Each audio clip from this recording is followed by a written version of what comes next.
শুভ সকাল বন্ধুরা। কালকে সরস্বতী পুজো, তাই আজকে সকাল সকাল ঘুম থেকে উঠে কাজকর্ম সেরে নিতে লাগবে।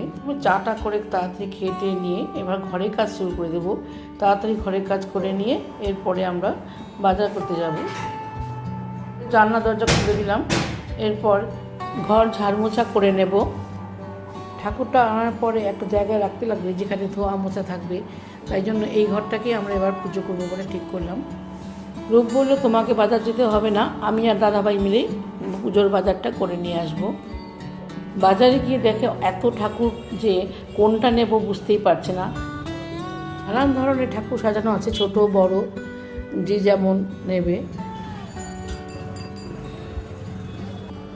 আবার শাড়ি পরা ঠাকুরই পছন্দ, তাই একটা শাড়ি পরা দেখেই ঠাকুর নিয়ে নিল।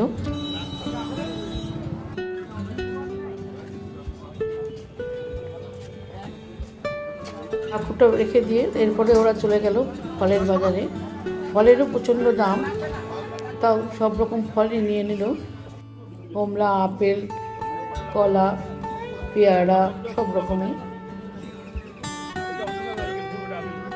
ফল নিয়ে এবার ওরা চলে আসলো দশকর্মার ভাণ্ডারে। ওখান থেকে সমস্ত কিছু নিয়ে নিল, ফুল নিয়ে নিল, মালা নিয়ে নিল, সব কিছু নিয়ে এবার ওরা বাড়ি চলে আসলো। আমার এখনও কাজ সারা হয়নি, ওরা চলে এসেছে।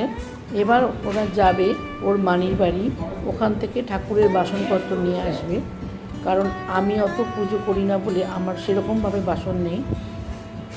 মানির বাড়ি থেকে বাসন নিয়ে চলে এসেছে, আমি আবার সেগুলোকে ভালো করে ধুয়ে টুয়ে পরিষ্কার করে রেখে দিয়েছি, যাতে কালকে সকালবেলা কোনো অসুবিধা না হয়। ঠাকুরও আনা হয়ে গেছে, ঠাকুরের মুখটা ঢেকে রাখতে হয়, কেননা যখন পুজো হবে তার আগেই ঠাকুরের মুখ খোলা হয়। আজকের সকালটা এভাবেই কাটলো।